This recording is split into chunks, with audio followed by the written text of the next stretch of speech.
Il est prêt. Les choses sérieuses peuvent commencer. Ah, chef, vous êtes sûr?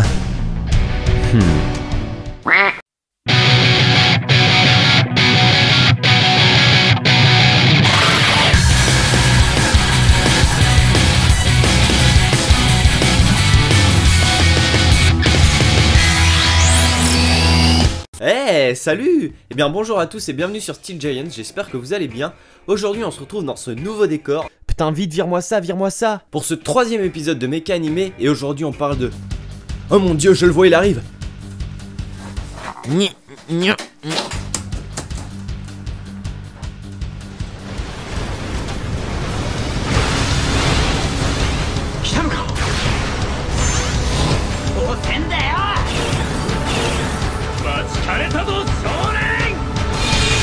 Gundam 00. Oh yeah. セスナ、対応のためにエルスの中枢に向かう必要がある。分かっている。俺に任せな。 Ah là là, ça envoie tellement du pâté. Je vous laisse un peu les images pour que vous puissiez profiter. Donc aujourd'hui on parle de Gundam 00, un des nombreux animés dérivés de la célèbre licence Kido Senshi Gundam ou Mobile Suit Gundam en français. Il s'agit d'un animé en 2 saisons de 25 épisodes plus un film. Les 2 saisons sont sorties respectivement en 2007 et 2008 et sont produites par le studio Sunrise. Comme les plus connaisseurs l'auront déjà remarqué, l'animé a donc été fait durant la même année et par le même studio que le célèbre Code Geass, qui avait également suscité la collaboration du studio Clamp. Gundam 00, c'est le bon animé de mecha par excellence qui respecte tous les codes du genre. Une superbe animation, une bande son qui déchire, des openings qui claquent et un scénario passionnant amenant à la réflexion. Cet excellent animé pourra vous permettre d'une part de redécouvrir ce genre souvent délaissé en France, mais également de vous familiariser avec une des plus grandes franchises de l'animation japonaise, Gundam. Ok, je vais chercher les popcorn.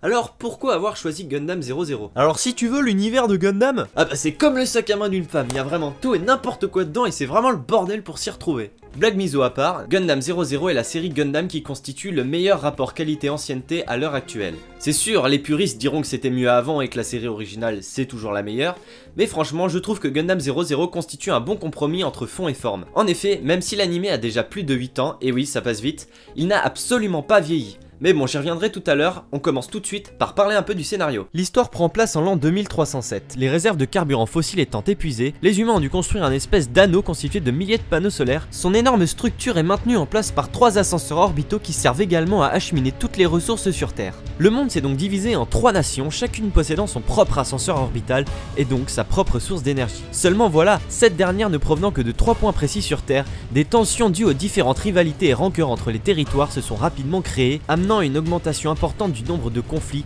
causant toujours plus de victimes. C'est alors que du jour au lendemain, une organisation privée nommée Celestial Being ou Être Céleste en français, déclare vouloir faire cesser toutes ces guerres afin d'instaurer une paix durable sur Terre. Possédant une technologie mystérieuse en avance de plusieurs siècles, les Gundam, machines de guerre hyper polyvalentes et surpuissantes, les méthodes d'action de ces dernières sont simples. Mettre fin à tous les conflits en éliminant purement et simplement les 2 camps adverses sans chercher à savoir qui a raison ou qui a tort et sans distinction de race, religion, origine, pays, etc. En d'autres termes, instaurer la paix par la force. Et c'est justement ça qui fait la beauté du scénario. Les actions des 2 camps sont perpétuellement remises en question. Ainsi, à l'image d'un Codebreaker ou d'un Death Note, Gundam 00 aborde les thèmes de la mort, de la justice, ainsi que de la lutte vaine pour donner la naissance à un monde utopique, purgé de toute malfaisance. On va donc suivre l'évolution du combat des Celestial Beings et les conséquences qu'elles impliqueront. Développement massif de la recherche militaire, union de l'humanité, création de dictature, réformation du monde, etc. etc. Confrontés à leurs propres idéaux, ils en arriveront rapidement à reconsidérer leur véritable motivation et raison de se battre. L'amour, la vengeance, la paix dans le monde, l'évolution de l'humanité, toutes ces raisons valent-elles vraiment la peine de se battre et de sacrifier la vie de tous ces innocents? La question n'est pas si simple. Si le scénario est vraiment prenant et passionnant à suivre, il faut avouer qu'en termes de rythme par contre, il est un peu lent. En effet, d'une part la série faisant 50 épisodes et les réalisateurs sachant que l'animé serait forcément attendu par une énorme fanbase, ils se sont permis de bien prendre le temps pour développer tous les points importants de l'intrigue. De plus, entre les Celestial Beings, les méchants, les membres de l'armée des 3 différentes nations et d'autres civils, il y a énormément de personnages dans Gundam 00 et tous seront très bien traités, ce qui a pour contrepartie de prendre un peu plus de temps. Enfin bon, vous allez pas non plus vous ennuyer hein, c'est juste que vous entendez pas avoir un retournement de situation à chaque épisode. Un autre petit défaut est que, à quelques moments, notamment entre la saison 1 et la saison 2, il y a quand même quelques grosses facilités scénaristiques du genre un personnage qui meurt et qui est remplacé par son frère jumeau totalement identique, genre ah mais non, en fait j'avais encore une vie. comme je viens de le dire, les personnages de cet animé sont particulièrement bien traités. Et une des grandes réussites de l'animé à mon sens, c'est que même s'il y en a beaucoup, on ne se perd jamais dans les sous-intrigues de l'histoire, justement car le scénario prend le temps d'expliquer ce qu'il faut quand il faut. Car ça peut paraître anodin, mais c'est ce qui fera la différence entre un bon animé et un AV. Ah, tu vas me donner les boutons! Pour parler un peu plus des personnages en détail, commençons par le héros de l'histoire, Setsuna. Alors pour le coup, c'est pas vraiment votre héros d'animé typique. Ce mec est assez difficile à analyser et à cerner. Enfant soldat né au Moyen-Orient et ayant vécu une enfance pour le moins traumatisante, il s'est juré de mettre fin à tout conflit sur Terre. Pour résumer, c'est un fanatique de la guerre. Il le dit lui-même, la seule chose qu'il sache faire, c'est se battre. Pendant la série, il n'arrête pas de dire « Je suis un Gundam, je veux devenir un Gundam ». En fait, on pourrait dire que Setsuna ayant abandonné toute humanité n'est qu'une arme destinée à réaliser les plans des Celestial Beings. À lui seul, il représente toute la contradiction de l'organisation, à savoir mettre fin à la seule chose qu'ils savent faire, la guerre. Ensuite, on a Saji Crossroads, c'est un jeune homme ordinaire qui aurait d'ailleurs plus la trempe d'un héros de manga classique. En plus de pouvoir mettre quelques petites scènes de tranches de vie qui permettront de détendre un peu l'atmosphère, lui et son entourage permettront également d'assister au conflit d'un point de vue de citoyen. Par la suite, entraîné dans le conflit planétaire malgré lui, il sera confronté à la terrible réalité de la guerre, bien loin de la vie confortable et sans danger auquel il avait été habitué depuis son enfance. Bon, je m'arrêterai là sur les personnages parce qu'il y en a vraiment beaucoup trop, il serait impossible de tous les traiter correctement rapidement. Ah si quand même, petit point fanservice. En dehors du fait que tous les personnages féminins fassent du dé, ce qui fait toujours son petit effet lors des explosions et des secousses, c'est plutôt léger. Alors comme je sais que vous êtes déçus, voilà une petite compensation. Ah, bah c'est pas trop tôt. Oh yeah, so sexy. Côté animation, c'est juste sublime. Franchement, quand j'ai re-regardé l'animé pour faire cette vidéo, j'ai vraiment été bluffé par la qualité de l'animation. Je me rappelais plus à quel point c'était vraiment magnifique. Sunrise étant un studio d'envergure et possédant une grande expérience en la matière, mis à part pour les éléments vraiment complexes comme les vaisseaux spatiaux, on a le droit à une animation à la main vraiment époustouflante. Et oui, à l'époque on n'avait pas la flemme de faire la moindre voiture par ordinateur et c'est quand même plus joli. Comme je l'ai dit précédemment, le style graphique est d'ailleurs assez proche de celui du fameux Code Geass. Même studio et même année de parution oblige. Les combats sont vraiment très rythmés, hyper fluides avec des super angles de vue et on ressent très bien les émotions des personnages. Le style de design des mechas est lui aussi vraiment excellent et c'est d'ailleurs mon style préféré de toutes les séries Gundam confondues. Ouh, tu glisses sur un terrain dangereux là. La série Gundam est connue pour avoir instauré le genre des Real Robots, c'est-à-dire des machines au fonctionnement et aux tailles réalistes. Ici c'est aussi le cas, même si vers la fin de la série faut avouer qu'il y a quand même des trucs un peu pétés. En effet, comme c'est souvent le cas pour les séries Gundam, là où dans un Neketsu classique le héros apprend de nouvelles techniques, acquiert de nouveaux pouvoirs, les héros voient leur Gundam s'améliorer grâce à divers équipements, armes, accessoires ou acquièrent carrément des nouveaux modèles dérivés des anciens.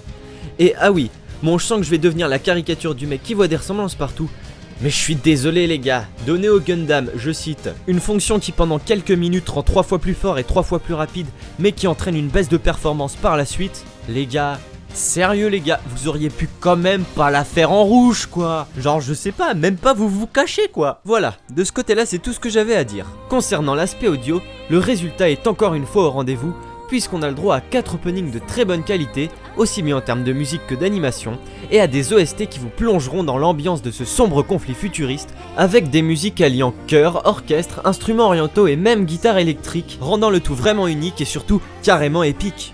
Et donc, contrairement à l'épisode précédent, que je vous invite d'ailleurs à regarder si vous ne l'avez pas vu, Gundam 00 amène à une véritable réflexion, voire même une prise de conscience chez le spectateur. Doit-on chercher à réaliser ses ambitions par la force même si celles-ci sont louables? Quelles sont les choses qui méritent vraiment qu'on se batte pour elles? L'homme peut-il réellement se passer de la guerre? Dois-je ne pas me sentir concerné par des conflits qui se passent à l'autre bout de la planète? Comment réussir à comprendre les autres pour éviter la violence? Gundam 00 vous fera réfléchir sur ces thèmes qui semblent d'autant plus pertinents dans le contexte actuel. Bon alors j'ai quand même pas encore parlé du film. Pour le coup le scénario est très correct mais assez questionnable sur certains aspects.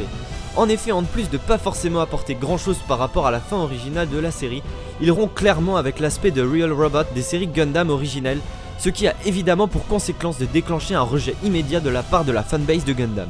La contrepartie de tout ça, c'est qu'avec des robots surpuissants, on assiste vraiment à une orgie visuelle. Et si le film n'est pas forcément ultra convaincant au niveau du scénario, vous pouvez vraiment le regarder juste pour l'animation, vous allez en prendre plein les yeux. Ah ouais, ça me rappelle la fois où... Ta gueule. Bref, Gundam 00 n'est pas un animé qui ne fait que nous faire profiter d'une qualité d'animation irréprochable, il fait également preuve d'une grande maturité, en sachant cependant ajouter toujours quelques petites scènes plus légères quand cela est nécessaire. Certes, il n'est pas parfait, il possède évidemment quelques défauts, mais je vous assure, il vaut vraiment le détour. Faisant preuve d'une véritable ouverture par rapport à l'univers d'origine de Gundam, il s'agit d'un véritable bol d'air frais qui amène du renouveau dans une franchise qui commençait sérieusement à tourner en rond. Et ça je te le dis Marcel, ça fait plaisir. Alors avant de dire ouais mais de toute façon les mechas c'est pas fait pour moi, et bah essayez de regarder Gundam 00 et vous verrez que les mechas ça peut être bien. Bon allez, si vous aimez toujours pas, et bah c'est que soit j'ai des goûts de merde, soit c'est que bah vous aimez vraiment pas, tu as le droit de te désabonner. Donc voilà, cet épisode est à présent terminé, j'espère que vous l'aurez apprécié. Alors comme vous pouvez le voir, c'est un peu plus court, j'ai essayé de faire un peu plus dynamique. Donc évidemment j'avais encore pas mal de choses à dire sur le sujet, mais bon. Donc n'hésitez pas à me dire ce que vous pensez de ce nouveau format dans les commentaires. Sur ce, comme d'habitude, n'hésitez pas à vous abonner et surtout à partager la vidéo. Et moi je vous dis à très bientôt en vous laissant sur cette petite phrase d'Albert Einstein.